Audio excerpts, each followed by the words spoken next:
The Florida Gators added to the 2025 recruiting class on Sunday afternoon, and it is so much bigger than just another recruit for a couple of reasons. We're going to talk about both of those in just a minute, but first, let's talk about exactly what happened.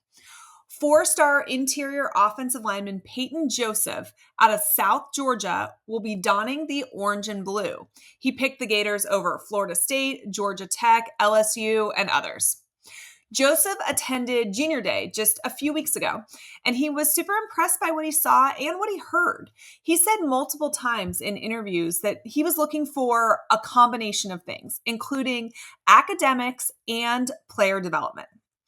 So Peyton Joseph is 6'4", 315 pounds. His size, strength, and mean streak are what drew the Gators to him. And we know from knowing Rob Sale that these are attributes that he looks for in the offensive linemen that he recruits.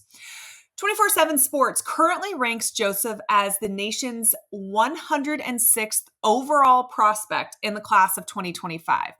And the number 5 ranked interior offensive lineman in the 2025 class as well. So this guy is very highly ranked. A lot of programs really wanted him. And listen, we need offensive linemen. This is a huge position of need for the Gators.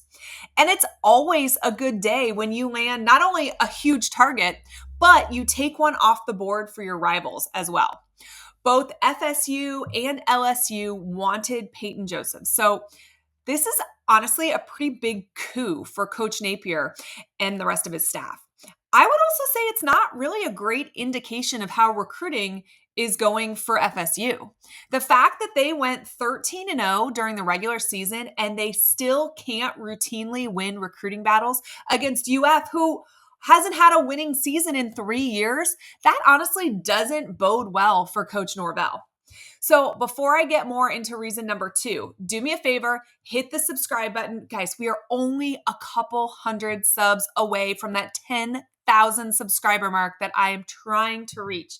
So if you're watching this video and you're not subscribed, do me a favor and hit that little button right now. Okay, the other reason that this is a huge plus is because it's a huge top-level recruit who isn't buying into the concern about Napier being on the hot seat or there being any instability around UF's program. You have to know that that's the negative recruiting angle that is being played up by all of our rivals. But Napier's recruiting ultimately is winning out there.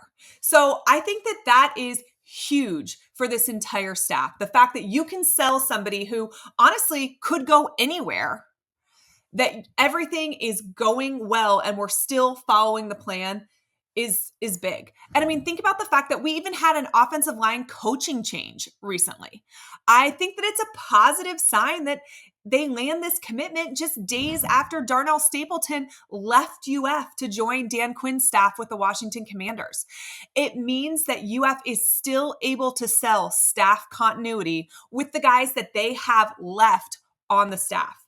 I think that that is a great sign as well. It means that even if us as fans are not necessarily aware of the plan, it means there is a plan and that that is being adequately relayed to these recruits and their families, right? That means that they believe in what Coach Napier is bringing to the table. They believe in the plan that is set forward. They are sold on UF's academics, on UF's facilities, on all of the great things that UF brings to the table. So this outside noise is not affecting Peyton Joseph. It's not affecting some of the top recruits in the country. So that's huge. And look, we have a very long way to go. None of the kids in the 2025 class can put pen to paper until December of 2024. So we're talking 10 months from now. And that's if they sign with the early signing day, which most will choose to.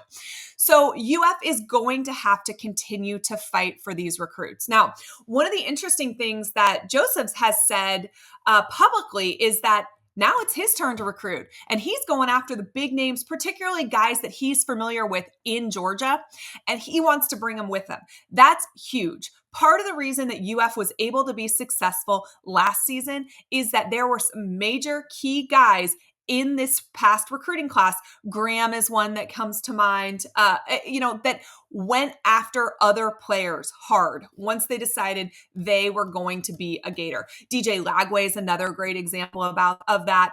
Guys that knew they wanted to be Gators that then put on their own recruiting hat and were selling the program for coaches as well.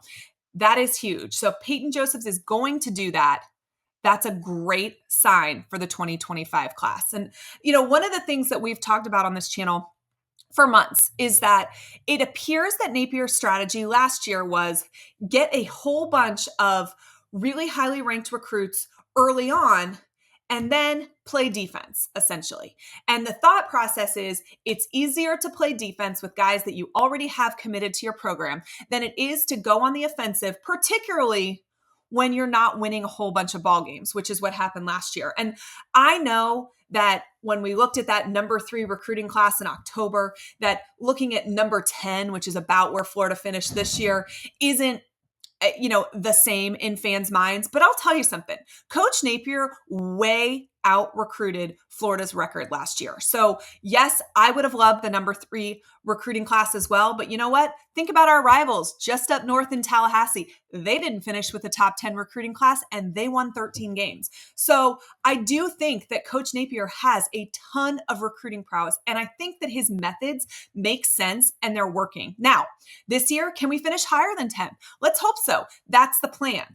But I think where we finished this past year was a great step in the right direction. If we can get a whole bunch of really highly ranked recruits early on in this 2025 class and then hold on to maybe a few more of them than we did in the 2024 class, we should be set up really, really well. We know that the programs that have that long-term success have it because they stack those top-ranked recruiting classes on top of each other. Now, 10's a good place to start. Let's hope 2025 can be an even higher ranked class. UF cannot repeat the way that they finished last year, though. They have got to figure out a way to win some games in November. They struggled last year mightily with those, gave away some that they could arguably have won. They've got to turn the page heading into this next season, and they've got to work on closing those games. That will be the difference between finishing with a 10th ranked class and a 3rd ranked class. You've got to win some ball games. All in all, Peyton Joseph's is an important piece for the Gators. They have got to continue to improve along the offensive line. They've got to keep recruiting these big-bodied guys. They've taken a step towards improving that line here after this weekend. And now it's time to stack on top of that, right? All right, guys, do me a favor, hit that subscribe button. I'm going to be talking to you real soon. As always, go Gators.